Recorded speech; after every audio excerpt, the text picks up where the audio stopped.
भगवान दत्तात्रयांचे दुसरे अंशावतार श्री नृसिंह सरस्वती महाराजांच्या तपश्चर्येने पावन झालेली भूमी म्हणजेच नरसोबाची वाडी. कोल्हापूरपासून 45 ते 50 किलोमीटर अंतरावर असलेली ही नृसिंह सरस्वतींची तपोभूमी मानली जाते. स्वामींनी या ठिकाणी 15 ते 20 वर्ष तपश्चर्या करून भक्तांचे दुःख हरले होते. तर मित्रांनो, आजच्या व्हिडिओमध्ये आपण नरसोबाच्या वाडीला येण्यापासून राहण्यापर्यंत तसेच येथील मंदिराचा इतिहास आपल्याला सांगणार आहोत. तरी व्हिडिओ आपण शेवटपर्यंत अवश्य पहा. अवधूत चिंतन श्री गुरुदेव दत्त. दिगंबरा दिगंबरा श्रीपाद वल्लभ दिगंबरा. मित्रांनो, नरसोबाची वाडी हे तीर्थक्षेत्र कोल्हापूरपासून अवघ्या 50 किलोमीटर अंतरावर स्थित आहे. येथे येण्यासाठी कोल्हापूरहून अनेक एसटी बस सुविधा उपलब्ध आहेत. येथे कृष्णा व पंचगंगा अशा 2 नद्यांचा संगम आहे. संगमावर स्नान केल्याने पापक्षालन होते. नरसोबाच्या वाडीला भव्य दिव्य असे एसटी स्टँड आहे. येथे अनेक ठिकाणी एसटी बसेस उपलब्ध आहेत. नरसोबाच्या वाडीला दर्शनासाठी येणाऱ्या भाविकांची भरपूर गर्दी असते. त्यामुळे मंदिर प्रशासनाने याची दखल घेत गाडी पार्क करण्यासाठी भव्य अशी पार्किंग व्यवस्था देवस्थानच्या वतीने करण्यात आलेली आहे. तर गाडी आम्ही पार्किंगमध्ये पार्क करून निघालो भगवान नृसिंह सरस्वतींच्या दर्शनाला.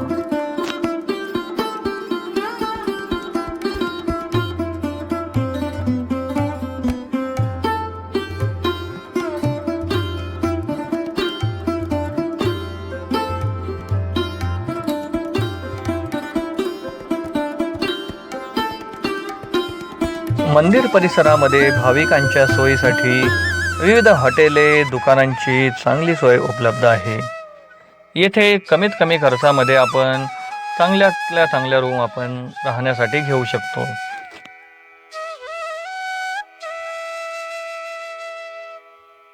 प्रसाद, फूल, मिठाई, हार यांनी सर्व मंदिर परिसर दुमदुमून गेलेला आहे. नरसोबाची वाडी हे ठिकाण दत्त संप्रदायातील अत्यंत पवित्र स्थान आहे. इथेच भगवान नृसिंह सरस्वतींनी सुमारे 12 ते 15 वर्ष वास्तव्य करून भक्तांचे दुःख दूर केले होते. हे स्थान कृष्णा आणि पंचगंगा नद्यांच्या संगमावर वसलेले आहे. त्यामुळे इथले वातावरण अत्यंत पवित्र आणि ऊर्जावान वाटते. असं सांगितलं जातं की जो भक्त श्रद्धेने इथे येतो त्याच्या अडचणी दूर होतात आणि त्याला मनःशांती मिळते. दत्त भक्तांसाठी हे स्थान म्हणजे जिवंत शक्तिस्थान आहे.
संगमावर स्नान करणारे भक्त दत्त नामाचा गजर, मंद वारा आणि एक वेगळीच सकारात्मक ऊर्जा या ठिकाणी जाणवते.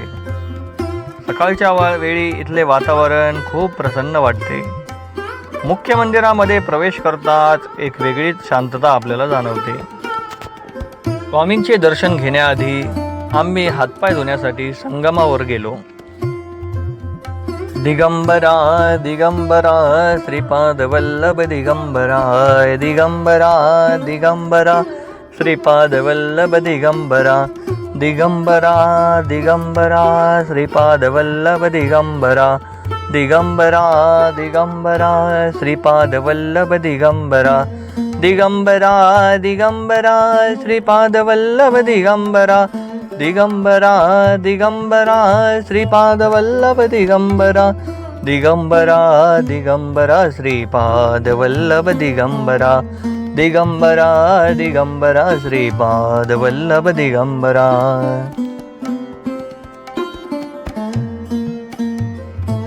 श्री दत्तप्रभूंच्या पादुकांचे दर्शन घेताना मन अगदी भारावून जाते आणि शांत होऊन जाते. दिगंबरा दिगंबरा श्रीपाद वल्लभ दिगंबराच्या जयघोषाने संपूर्ण परिसर दुमदुमून जातो. अवधूत चिंतन श्री गुरुदेव दत्त. नृसिंह सरस्वती महाराजांचे दर्शन घेतल्यानंतर मंदिरामध्ये इतर परिसरात इतर देवांचे मंदिरे सुद्धा आहेत. तसेच भाविकांसाठी संगमावरून आलेले पवित्र असे जल या ठिकाणी उपलब्ध आहे. आपण आपल्याला लागेल त्या प्रमाणात या ठिकाणाहून आपण जल घेऊ शकतो. त्यानंतर मंदिर प्रशासनाच्या वतीने प्रसादालयाची व्यवस्था भक्तांसाठी केलेली आहे. ठराविक वेळेमध्ये आपण त्या ठिकाणी प्रसाद घेऊ शकतो. नरसोबाच्या वाडीला येण्यासाठी एस.टी. बसेसची उपलब्ध असलेली व्यवस्था आता तुम्हाला आम्ही व्हिडिओच्या माध्यमातून दाखवतो.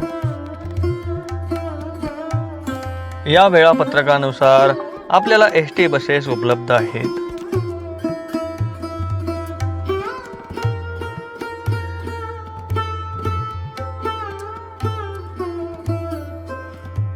मंदिर परिसराच्या बाहेर सुद्धा माफक दरामध्ये भोजन व्यवस्था आपल्यासाठी उपलब्ध आहे. तसेच भक्तगणांसाठी कमीत कमी खर्चामध्ये AC नॉन AC रूम आपल्याला उपलब्ध मिळतात. भरपूर भाविक लोक या ठिकाणी येऊन अधिष्ठानाला येऊन गुरुचरित्राचे पारायण करतात. कुणी 3 दिवस, कुणी 5 दिवस, तर कुणी 7 दिवस, तर कुणी 9 दिवस या ठिकाणी अधिष्ठान करतात. तर मित्रांनो, नरसोबाचे वाडी श्री नृसिंह सरस्वती महाराजांच्या दर्शनाचा हा व्हिडिओ आपल्याला कसा वाटला, आपला अनुभव कसा वाटला हे आम्हाला कमेंटमध्ये नक्की सांगा. जर आपल्याला व्हिडिओ आवडला असेल तर कमेंटमध्ये दिगंबरा दिगंबरा श्रीपाद वल्लभ दिगंबरा हे अवश्य लिहा. चला तर मग भेटूया पुढच्या एका अशा धार्मिक व्हिडिओमध्ये. अवधूत चिंतन श्री गुरुदेव दत्त. दिगंबरा दिगंबरा श्रीपाद वल्लभ दिगंबरा. सद्गुरु श्री श्रीपाद वल्लभ महाराज की जय. सद्गुरु श्री नृसिंह सरस्वती महाराज की जय. सद्गुरु श्री स्वामी समर्थ महाराज की जय. सद्गुरु श्री शंकर बाबा महाराज की जय. अवधूत चिंतन श्री गुरुदेव दत्त. अलख निरंजन आदेश.